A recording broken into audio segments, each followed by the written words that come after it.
Hey everyone, so tonight I'm doing a review on the Marvel Legends Juggernaut series, Juggernaut Build-A-Figure. This was requested, so I'll definitely just do a quick little 360 of the guy, and we'll go ahead and go over the details, and then go over some comparisons. So this is actually a really cool Build-A-Figure. I'm sure a lot of you guys already have this, but I've definitely enjoyed him. He's a lot bigger than I was expecting when he came out, and he's definitely taken the spot of my Toy Biz Juggernaut. But alright, so we'll get down to 360 and then we'll check out the details. Alright everyone, so here's Juggernaut. We'll go ahead and check out the details. So we'll go ahead and start off with the head sculpt. I think the head sculpt looks really cool. I like all the black kind of wash over all these rivets in here. His helmet definitely has a lot of like nice nicks and dents and dings, so it gives it that that battle damage look. It also has a crazy looking grimacing, psycho looking grin, but angry looking face with that chipped tooth. But you can see his blue eyes through there. His eyebrows are nicely painted. It looks really cool. I definitely do like the face that's in this Juggernaut figure. And also, like on the helmets, you can see all these little rivets, like how the helmet's been kind of like drilled and screwed in place.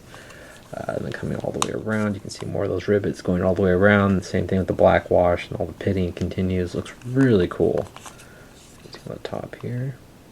It's really cool. And then going over the other parts of the figure, I mean, it's pretty basic. Let me scoot him on back. We'll bring him up close. It's kind of just a flat brown on his chest here, and then going over his stomach, it's just more of a flat red with these black painted lines to give it some more depth, kind of that classic Juggernaut look. You can see right here on this side a little bit of the red paint showing through, like the black didn't quite cover it. But one thing that's cool on these armbands here and on the knuckles here, it's got that same nice black wash with the pitting as the helmet, so it looks really cool, especially on the fist there. It looks really good. I like how this turned out, and same thing on the wrist here. It just looks really cool. You can see the crazy veins, good flesh tone, big ol' thumbnails there, and some more veins on the top here. Overall, you can see his little belly button. And the belt's got a great amount of detail too. It's got that nice, leather look on the sides here, and it's got more of that kind of chipped up gold belt buckle. And it kind of continues all the way around. It's got that nice leather texture look. And otherwise, the rest of the pants are just that same brown. And then it goes into his boots. One thing that's cool about the boots, though, it's got also, hopefully you guys can see. Make sure, yeah, you can see some of that texturing. Looks really cool. And as you kind of look up close, you can see the nice wrinkles, but you can see some more of that texturing in there. I think it looks good. There, you can see it in the light, hopefully. Looks really good. And then on the boots, at the bottom here, it's just more of that, nice tread on the bottom, pegels at the bottom, but it's just more of a flat black. So he's not like has a a crazy amount of paint detailing. It's mainly on the helmet here, which I think is where it counts to me the most, and on the other metal pieces. But we'll go ahead and go over the articulation. So his head looks up and down, so you can kind of see it looks up and down there, left and right, which kind of gets kind of slanted as he does, but not too bad. More on this side. Going that way is not too bad. I do wish the helmet came off though. It's got ball joints in the arms to move out about that much, forward and back. It's got a nice upper bicep swivel, single jointed elbow, almost to 90 degrees. Almost. And it goes down. He's got wrist rotation, hinge at the wrist. He's got a nice ab crunch, so you can crunch forward about that much. Slides back that much. It's nice that black line work continues on the front. It's got a waist swivel. And you can kick forward about that much. And you can spread about that much. And it's got an upper thigh swivel. Single jointed knee.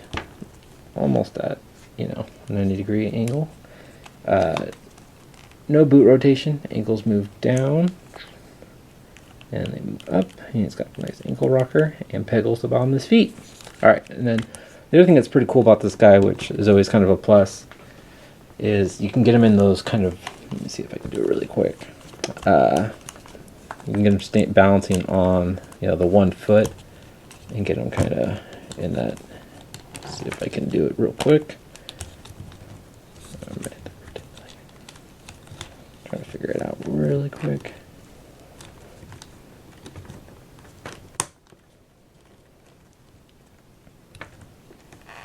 Sorry if this part's boring.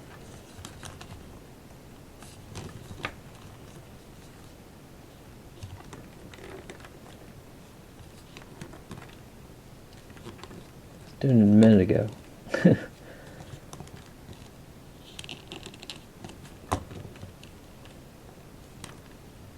Come on, there we go.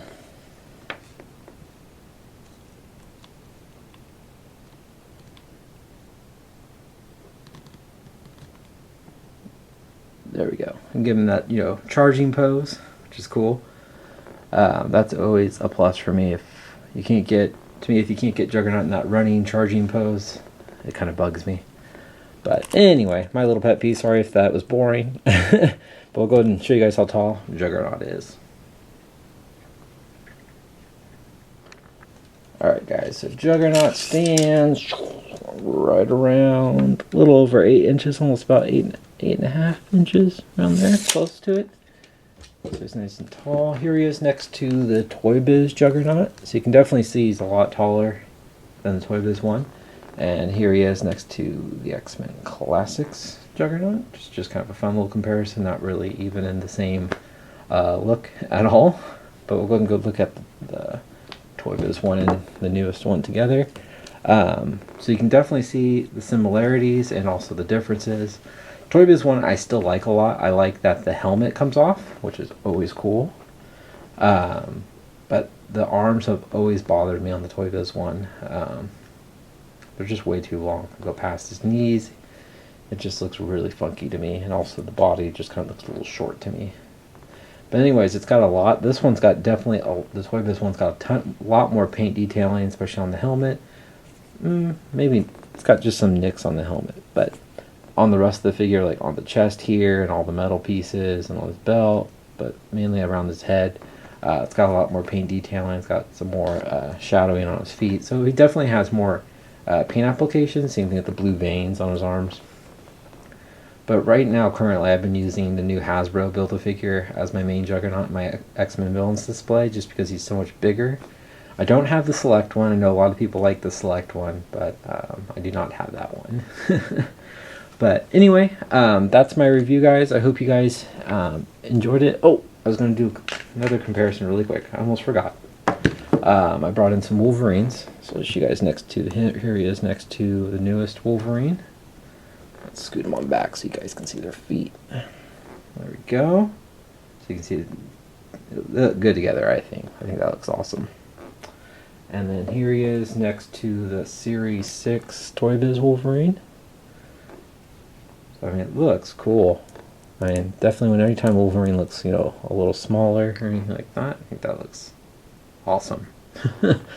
But, alright guys, there you go. That's my review of the Marvel Legends Juggernaut Build-A-Figure. Hope you guys liked it. Please leave a comment, hit the like button, and subscribe if you haven't. Alright, thanks guys. Have a great night. Take care.